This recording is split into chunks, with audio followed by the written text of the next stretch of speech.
नमस्कार दोस्तों, स्वागत है आप सबका हमारे इस YouTube चैनल पर। आज हम शुरू करने जा रहे हैं एक नई सीरीज जिसके अंदर हम कवर करेंगे क्लास 10 के साइंस के जितने भी इम्पोर्टेंट क्वेश्चन हैं चैप्टर वाइज, वो यहाँ पर कवर करेंगे। तो आज की वीडियो में हम देखेंगे चैप्टर 1 यानी कि जो केमिस्ट्री का पोर्शन है हमारा, उससे के अंदर जितने भी इम्पोर्टेंट क्वेश्चन है जो कि हमारे आने वाले बोर्ड एग्जाम के लिए बहुत ही ज्यादा इम्पोर्टेंट बनते हैं या फिर बोर्ड एग्जाम में आने की उनकी जो संभावना है वो ज्यादा है, वो आज हम पढ़ेंगे। तो बिना टाइम खराब किए हुए चलते हैं हमारे क्वेश्चन नंबर 1 की ओर। तो देखिए क्वेश्चन नंबर 1 है हमारे पास, वो है व्हाट कॉजेज रेंसिडिटी। रेंसिडिटी के क्या क्या कारण हैं? Name N antioxidant which prevent rancidity. उस एंटीऑक्सीडेंट का नाम भी लिखना है जो कि प्रिवेंट करता है, क्या प्रिवेंट करता है? रेंसिडिटी को। तो देखते हैं रेंसिडिटी क्या है। सबसे पहले रेंसिडिटी हमने जब चैप्टर पढ़ा था बहुत अच्छे से पढ़ा था, वापस से हम लाइन बाय लाइन हर एक चीज को एक्सप्लेन करते हुए पढ़ लेते हैं। देखिए रेंसिडिटी क्या होती है? व्हेन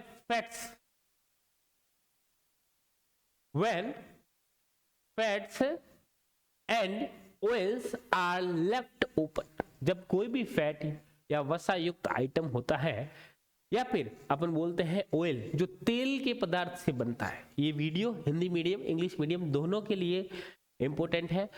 इंग्लिश के अंदर लिखा हुआ है लेकिन हिंदी में मैं आपको एक्सप्लेन कर रहा हूं। तो तेल और जो वसा युक्त जितने भी आइटम है फैट और ऑयल से, उन सब के लिए जब वो ओपन में रख दिया जाता है तब they get oxidised in the presence of air. तो जब एयर की प्रेजेंस में वो ऑक्सीडाइज हो जाते हैं, यानी कि एयर के अंदर क्या होती है बच्चों? ऑक्सीजन होती है, और जो आप ओपन के अंदर जो कोई भी खाना रखा जाएगा वो खाना क्या होगा? ऑक्सीजन के साथ रिएक्शन कर लेगा। दियर स्मेल एंड टेस्ट चेंज, और उसके अंदर जो उसकी जो फ्रेशनेस की स्मेल आती है वो स्मेल चेंज हो जाएगी, और साथ ही साथ उसका जो टेस्ट है वो भी चेंज हो जाएगा। आप कहीं बाहर देखते होंगे घरों के अंदर, अगर हम घर के अंदर देखते हैं टिफिन के अंदर अगर 3-4 दिन से ज्यादा अगर रोटियां रखी हुई है और वो टिफिन पैक है, तो आप देखोगे उसके ऊपर एक व्हाइट कलर की पट्टी सी आ जाती है और उसमें से एक बदबू सी सड़न सी हो जाती है। तो वही चीज है rancidity. This means the oxidation is the main cause for rancidity. तो इसका मतलब क्या हुआ? जो ऑक्सीडेशन है वो मेन रीजन है, मेन कारण है किसका? रेंसिडिटी का। In fats and oil, oil और फैट के अंदर। The substances which prevent oxidation, ऐसे सब्सटेंसेस जो प्रिवेंट करें, मतलब जो बचाए इससे, ऑक्सीडेशन से, of the food item are called antioxidants. भाई ऐसे सब्सटेंस जो ऑक्सीडेशन से उन फूड को बचाए उनको कहते हैं हम एंटीऑक्सीडेंट्स। एग्जाम्पल के देखते हैं इसके अंदर कौन कौन से हैं एंटीऑक्सीडेंट्स। तो आप देखते हो nitrogen is an inert gas and does not oxidise the food, thus is used as antioxidants. देखो नाइट्रोजन का यूज, आप जब चिप्स के पैकेट खरीदते हो तो चिप्स के पैकेट में जो हवा भरी रहती है, वो जो हवा नहीं होती है वो गैस होती है, वो गैस होती है नाइट्रोजन। और वो क्या करती है? उसके अंदर जो भी चिप्स है वो चिप्स को खराब होने से बचाती है। और जैसे ही हम पैकेट खोलकर उसको रख देते हैं, अगर 3-4 घंटे भी रखेंगे तो कुछ टाइम बाद वो क्या होगा? जो चिप्स है वो खराब हो जाएंगे, क्योंकि चिप्स में जो नाइट्रोजन गैस थी वो बाहर निकल गई और अब वो चिप्स है वो डायरेक्टली एयर के कांटेक्ट में आ गए। यानी कि अब वो जो चिप्स है जो ओपन होकर किसके साथ रिएक्शन करना शुरू कर दिए? वो शुरू कर दिए ऑक्सीजन के साथ। समझ में आया। और ऑक्सीजन के साथ जैसे ही रिएक्शन कर देंगे तो वो ऑक्सीडेशन वहां पर प्रोसेस कंप्लीट होगा और वो जो आइटम है जो एयर के कांटेक्ट में आया और कुछ टाइम बाद उसके जो टेस्ट और स्मेल के अंदर चेंज हो जाएगा। तो ये था हमारा फर्स्ट क्वेश्चन। चलते हैं सेकंड क्वेश्चन की ओर। देखिए सेकंड क्वेश्चन है बैलेंस द इक्वेशन। इक्वेशन क्या है? Sulphur plus HNO3 H2SO4 plus nitrogen dioxide plus H2O। ठीक है, यानी कि सल्फर और जो HNO3 है वो रिएक्शन कर कर सल्फ्यूरिक एसिड, नाइट्रोजन डाइऑक्साइड और हाइड्रोजन बनाती है। अब आपको यहां पर देखो बैलेंसिंग ऑफ इक्वेशन के अंदर हमने कॉन्सेप्ट देखा था, लेफ्ट हैंड साइड में जितने भी सब्सटेंसेस होंगे उनके अंदर जितने भी एटम्स हैं उतनी की उतनी क्वांटिटी आपके जो राइट हैंड साइड के अंदर जितने भी सब्सटेंसेस है उन सब्सटेंसेस के अंदर जो एटम्स की क्वांटिटी है वो इक्वल रहेगी। अगर ऐसा होता है तो हम कह देंगे कि वो जो इक्वेशन है वो क्या है? फुली बैलेंस्ड इक्वेशन है। समझ में आई मेरी बात?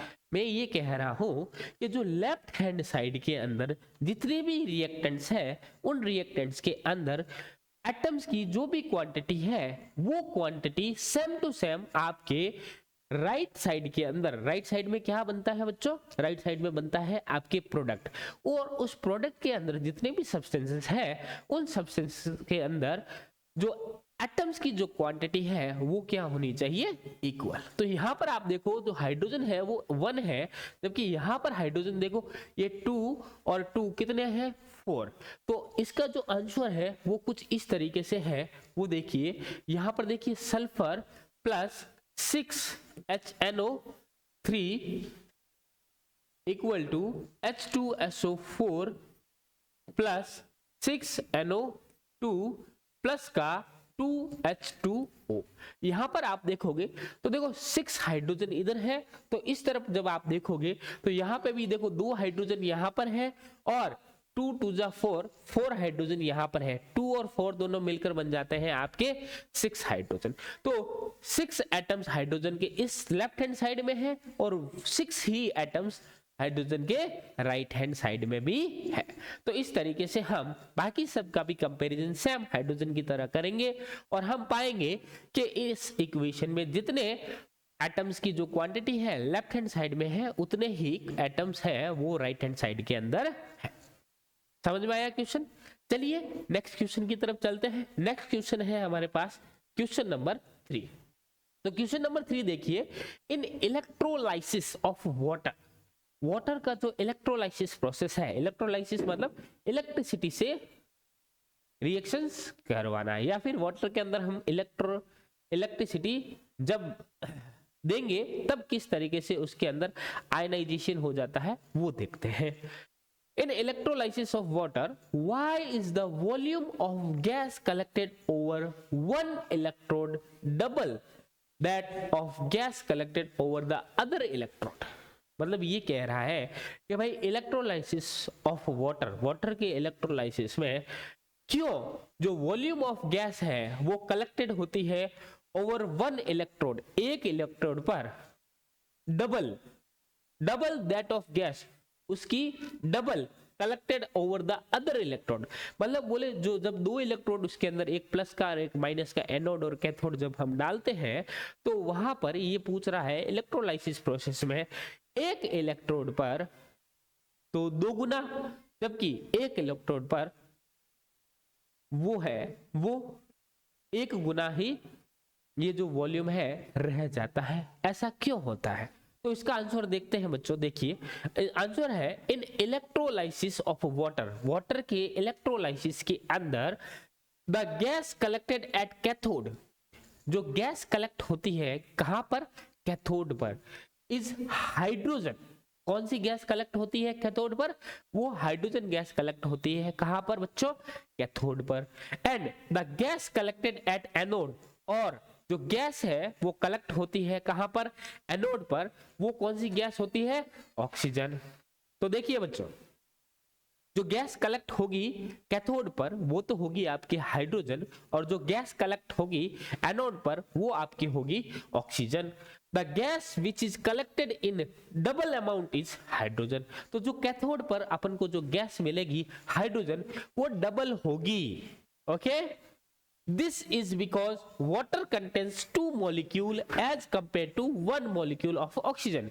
ऐसा क्यों होता है बच्चों, इसका एक सिंपल सा रीजन ये है कि जब भी आप इस वाटर का फॉर्मूला देखते हो वो क्या है, H2O। इस H2O के अंदर आप ये देखोगे जो हाइड्रोजन के एटम्स है वो कितने हैं, 2, जबकि ऑक्सीजन का जो एटम है वो कितना है, 1। क्लियर है। इस कारण से जो कैथोड पर है वो आपकी दो गुना वॉल्यूम आ जाता है, जबकि ऑक्सीजन पर सिंगल ही रहता है। ओके, नेक्स्ट बात करते हैं, इसकी रिएक्शन भी देख लीजिए। ये जो 2 हाइड्रोजन है ऑक्सीजन है मिलकर क्या बनाते हैं, वाटर बनाते हैं। क्लियर। अब बढ़ते हैं हमारे नेक्स्ट क्वेश्चन की ओर। आई होप ये जो 3 क्वेश्चन हमने किए हैं आपको अच्छे से समझ आए हैं। अगला क्वेश्चन देखते हैं।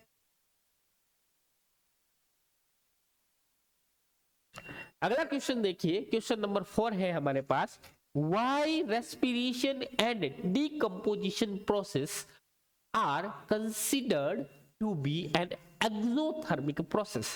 यानी कि ये कह रहा है कि क्यों रेस्पिरेशन एंड डिकम्पोजिशन प्रोसेसेस को कंसीडर किया जाता है एज एन एक्सोथर्मिक रिएक्शन। आप मुझे बताइए इस वीडियो के नीचे कमेंट कर कर what is exothermic reaction, example के साथ।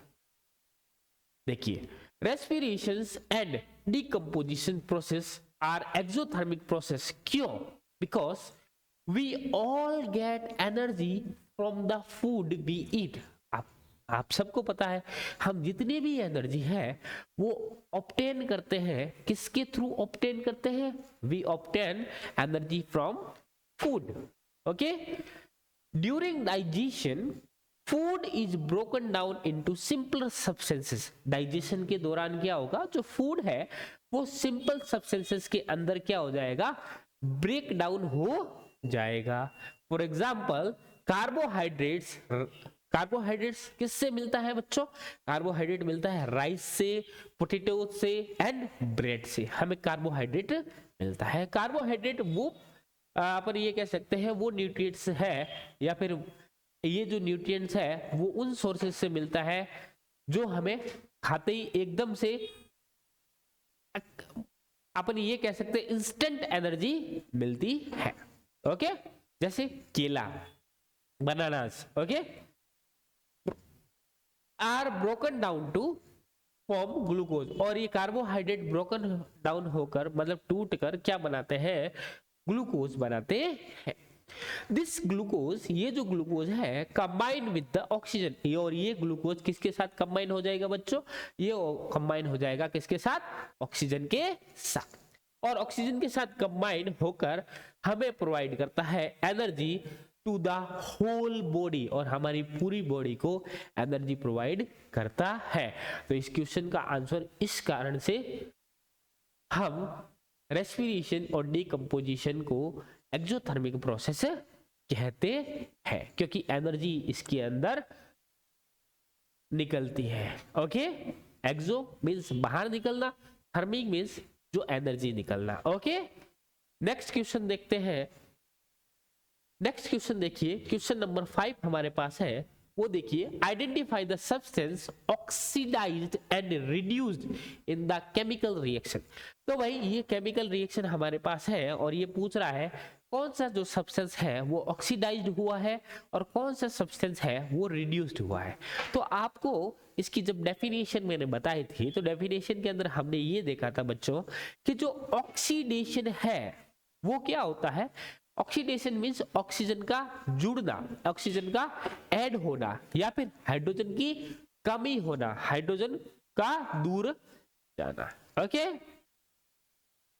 देखते हैं। और ऑक्सीडेशन के बाद हम देखते हैं रिडक्शन। रिडक्शन क्या होता है? ऑक्सीजन का दूर हटना, ऑक्सीजन का हटना, ये कह सकते हैं यहाँ पर। तो यहाँ पर एक रिएक्शन दे रखी है, 2 मैग्नीशियम रिएक्शन करती है ऑक्सीजन के साथ तो मैग्नीशियम ऑक्साइड बनाती है। यानी कि आप यहाँ पर ये देख सकते हैं कि यहाँ पर मैग्नीशियम के साथ ऑक्सीजन की आग क्या कर रही है? आकर जुड़ रही है। इसका मतलब ये कौन सी रिएक्शन है बच्चों? ये रिएक्शन है आपकी ऑक्सीडेशन, यानी कि ऑक्सीजन जुड़ रही है। क्लियर? यहां पे लिखेंगे oxygen is an oxidising agent and magnesium is reducing agent. Magnesium reducing agent है। In given reaction oxygen is reduced by losing oxygen atoms, thus oxygen is an oxidizing agent as it undergoes reduction। ठीक है, तो अपन यह कह सकते हैं magnesium is oxidised by gaining oxygen. तो जो मैग्नीशियम है वो तो क्या करेगा? ऑक्सीजन को गेन कर रहा है, तो ये क्या कहलाएगा? ऑक्सीडाइज्ड हो जाएगा। किसके थ्रू? ऑक्सीजन के थ्रू, क्योंकि ऑक्सीजन इसमें आकर ऐड हो रही है। जबकि magnesium is reducing agent as it undergoes oxidation. तो अपन यहां कह सकते हैं यहां पर जो रिएक्शन हुई है बच्चों वो ये है आपके ऑक्सीडेशन की, क्योंकि ऑक्सीजन है वो मैग्नीशियम के साथ आकर जुड़ रहा है। ठीक है बच्चों, आगे चलते हैं अगले क्वेश्चन की ओर। अगला क्वेश्चन देखिए बच्चों, why potato chips manufacture fill the packet of chips with nitrogen gas. तो ये कह रहा है जो भी पोटैटो चिप्स है वो जब भी उनको पैक किया जाता है तो क्यों उनके अंदर नाइट्रोजन गैस भरी जाती है। आपको इसका जब वीडियो हम शुरू किए थे, इस वीडियो के अंदर हमने ये देखा था, पहला क्वेश्चन जहां पर हमने देखी थी रेंसिडिटी। उस रेंसिडिटी के अंदर मैंने आपको बताया था कि आइटम को खराब होने से बचाने के लिए नाइट्रोजन गैस का यूज किया जाता है। यानी कि जो चिप्स का जो पैकेट है वो चिप्स लॉन्ग टाइम तक हम प्रिजर्व करके रख सके, स्टोर करके रख सके, इसके कारण उस पैकेट को जब क्लोज किया जाता है एयर टाइट बनाकर उसके अंदर नाइट्रोजन गैस भर दी जाती है। देख लीजिए यहां पर भी यही चीज लिखी है, potato chips manufacturers fill the packet of chips with nitrogen gas to prevent the chips from getting oxidized. If the oxidation takes place, the chips can become rancid. Rancid और ये प्रोसेस होता है rancidity. Their smell and taste will change और उसका जो test है और जो स्मेल है वो चेंज हो जाती है, बिकॉज वो एटमॉस्फेयर के साथ डायरेक्ट टच हो जाती है और ऑक्सीजन के साथ रिएक्शन करके ऑक्सीडाइज्ड हो जाती है, जिसके कारण उसके अंदर बदबू सी आने लगती है और उसका जो टेस्ट है वो भी खराब हो जाता है।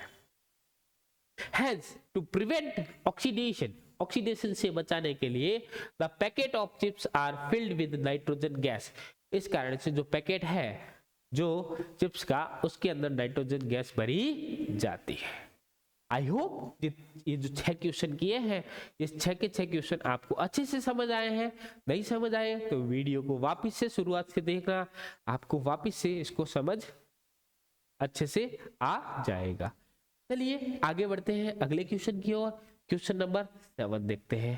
क्वेश्चन नंबर 7 देखते हैं बच्चों। क्वेश्चन नंबर 7 है आपके सामने, identify the types of reaction. तो ये रिएक्शन देखकर आपको इसका टाइप बताना है कि ये कौन सी तरह की रिएक्शन है। तो रिएक्शन देखते हैं यहाँ पर बच्चों, फेरस है कॉपर सल्फेट के साथ रिएक्शन करने के बाद क्या करती है, फेरस सल्फेट बनाती है और कॉपर बेचारा अकेला पड़ जाता है। तो ये रिएक्शन हमने जब इस वीडियो इस चैप्टर के जब कंप्लीट डिटेल नोट्स किए थे उस नोट्स में हमने पढ़ा था कि जो अगर कोई भी रिएक्टेंट वो अपने साथी को छोड़कर किसी और के साथ जुड़ जाता है तो उस तरह की रिएक्शन को क्या कहते हैं बच्चों, देखते हैं। ठीक है, उस तरह की रिएक्शंस को हम कहते हैं डिस्प्लेसमेंट रिएक्शन। यहां पर सिंगल डिस्प्लेसमेंट हुआ है क्योंकि यहां पर सल्फेट ही कॉपर को छोड़कर इस फेरस के पास आया है। तो ये कैसी रिएक्शन है? ये रिएक्शन है डिस्प्लेसमेंट रिएक्शन। ओके, कैसी रिएक्शन है? Displacement reaction.